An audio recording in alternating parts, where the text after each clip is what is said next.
Bismillahirrahmanirrahim. Assalamualaikum warahmatullahi wabarakatuh. Selamat pagi anak-anak. Semoga Allah Subhanahu wa taala memberikan rahmat dan berkahnya kepada kita semua. Oke, sebelum kita memulai pelajaran, baiknya kita berdoa dulu. Berdoa dimulai. Bismillahirrahmanirrahim. Alhamdulillah.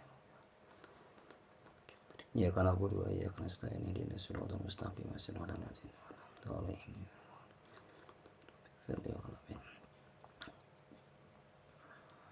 Bismillahirrahmanirrahim.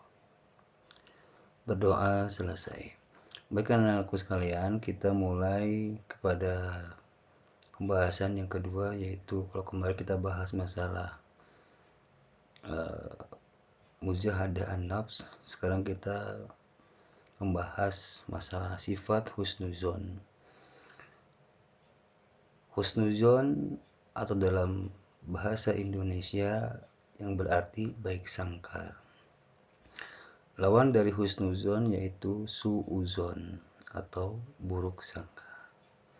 Nah, husnuzon itu dibagi dua macam. Ada husnuzon terhadap Allah Subhanahu wa taala, ada husnuzon terhadap orang lain.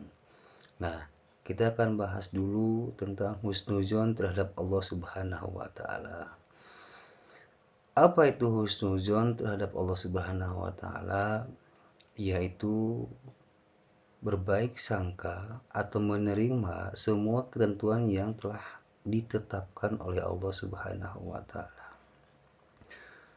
Sebagaimana Allah berfirman dalam surat Quran surat Al-Baqarah ayat 216, Kutiba alaikumul qital wa huwa kurhul lakum wa asa an takrahu syai'an wa huwa khairul lakum wa asa an tuhibbu syai'an wa huwa syarrul lakum wallahu ya'lamu wa antum la ta'lamun. Diwajibkan atas kamu berperang.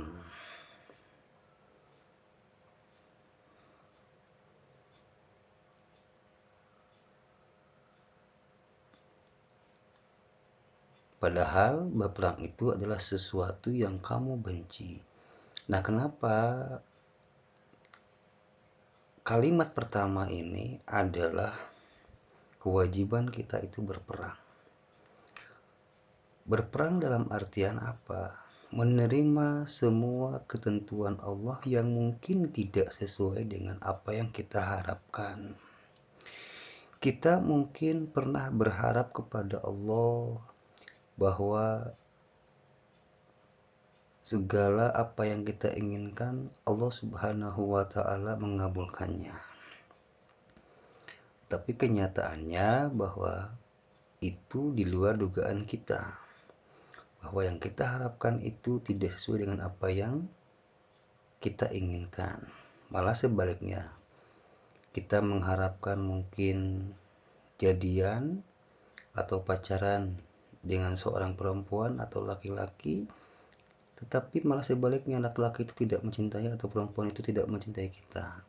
Nah, maka ayat selanjutnya Allah menjelaskan wa asa an takrahu syai'an. Boleh jadi kamu membenci sesuatu. Wa huwa khairul lakum, padahal itu adalah baik bagi kamu. Wa asa an tuhibbu syai'an, dan boleh jadi kamu menyukai sesuatu. Wa huwa syarrul lakum, padahal itu amat buruk bagi kamu. Wallahu ya'lamu, dan Allah mengetahui, wa antum la ta'lamun, dan kalian semua tidak mengetahui. Nah, di sini ayatnya sudah jelas sekali bahwa segala sesuatu itu yang menurut kita itu baik belum tentu baik menurut Allah.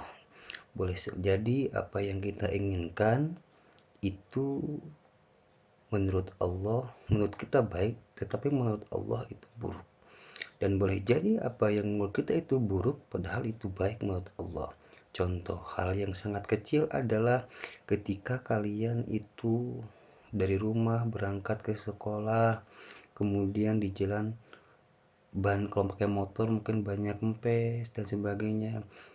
Menurut pikiran kalian itu buruk buat kalian. Padahal kalau di sisi pandangan Allah bahwa itu adalah baik buat kalian. Kenapa? Karena boleh jadi kalau misalkan kendaraannya itu tidak bocor atau kempes, maka kamu akan celaka. Karena Allah amat sayang sama kamu, maka kemudian Allah mengempeskan ban itu dan mungkin imbasnya adalah kalian terlambat. Tetapi mungkin itu baik buat kita. Itu salah satu contohnya. Nah, kemudian yang kedua adalah husnuzon terhadap sesama manusia. Apa itu husnuzon terhadap sesama manusia? Berbaik sangka atau beritikat baik, pola pikir kita baik terhadap apa yang diperbuat oleh manusia. Kita lihat Al-Quran surat Al-Hujurat ayat 12. Bismillahirrahmanirrahim. Ya ayyuhalladzina amanu istanibu katsiran minadh-dhon. Hai orang-orang yang beriman, jauhilah kebanyakan dari prasangka atau kecurigaan-kecurigaan. Orang lain yang beli kulkas, kita yang panasnya. Orang lain yang pacaran, kita yang panas tiris. Ya itu kan. Katsiran minadh-dhon inna ba'dadh-dhonni ismun, karena sebagian dari prasangka itu adalah dosa. Wala tajassatu, dan janganlah mencari-cari kesalahan orang lain. Wala yaghtab ba'dukum, dan janganlah menggunjingkan satu sama lain. Ayuhibbu ahadukum, adakah seorang di antara kamu yang suka memakan daging saudara yang sudah mati? Ayyakul lahma ahi maitam fakarihtumu, gitu ya. Maka tentulah kamu merasa jijik kepadanya. Wattaqullah, dan bertakwalah kepada Allah. Innallaha tawwabur rahim. Sesungguhnya Allah Maha penerima taubat lagi Maha penyayang. Nah, di sini Allah memerintahkan kepada kita selaku orang yang beriman bahwa Allah yang pertama adalah larangan kita untuk menjauhi segala banyak prasangka, kecurigaan terhadap orang lain, dan lain sebagainya. Karena inilah penyebab salah satu manusia itu masuk neraka karena dosa-dosa yang dia tidak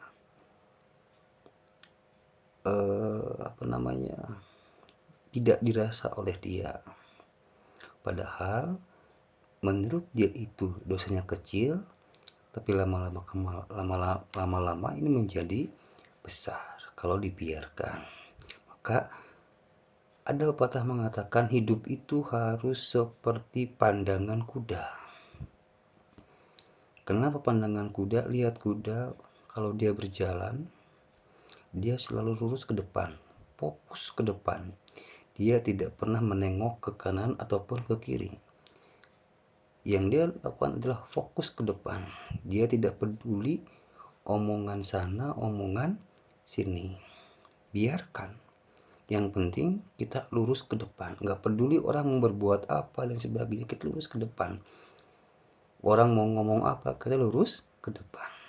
Nah, itu salah satu mungkin bentuk hikmah dari yang namanya pola atau perjalanan dari seekor kuda. Nah, di sini juga sama bahwa kita diajarkan oleh Allah Subhanahu wa taala agar terus fokus pada apa yang kita kerjakan, jangan pernah membuang-buang waktu kita untuk memikirkan orang lain, apa yang orang lain perbuat, karena boleh jadi kita itu belum tentu terbaik dari orang lain. Apa yang kita omongkan, diri kita itu belum tentu kita itu lebih baik daripada orang lain. Nah, orang yang terbaik adalah orang-orang yang selalu menyalahkan dirinya sendiri dan mencari-cari kesalahan dirinya sendiri dan menganggap bahwa apa yang dilakukan oleh orang lain itu lebih baik daripada dirinya sendiri. Itulah orang-orang yang paling benar. Kemudian anak-anakku sekalian, kita lihat sifat ukhuwah atau ukhuwah itu dalam al-lughatul arabiyyah namanya persaudaraan. Dalam Islam ada beberapa macam-macam ukhuwah. Yang pertama adalah ada ukhuwah Islamiyah. Apa itu ukhuwah Islamiyah? Adalah persaudaraan sesama agama. Yang kedua adalah ukhuwah watoniyah, adalah persaudaraan sebangsa dan senegara. Dan ketiga adalah ukhuwah insaniyah, adalah persaudaraan sesama manusia. Kita lihat Allah pernah berfirman dalam Quran surat Al-Hujurat, Bismillahirrahmanirrahim, innamal mu'minuna ihwah. Sesungguhnya orang-orang yang bermukmin itu bersaudara. Faslihu baina akhwaikum, sebab itu damaikanlah antara kedua saudaramu itu yang berselisih. Wattaqullah, dan bertakwalah kepada Allah, takwalah kepada Allah, la'allakum, kalian semua turhamun, supaya mendapatkan rahmat. Ingat, satu orang kamu mempunyai musuh itu lebih banyak, anggap itu banyak. Tuh. Tetapi ketika kamu berpikir bahwa kamu punya saudara sedikit, punya teman satu orang, anggaplah itu sangat sedikit. Ingat, kalau kamu ingin sukses, ingin rezeki kamu banyak, maka perbanyaklah silaturahmi atau bersaudara. Meskipun berbeda agama, berbeda suku, berbeda ras, ingat, kita ada satu ukhuwah.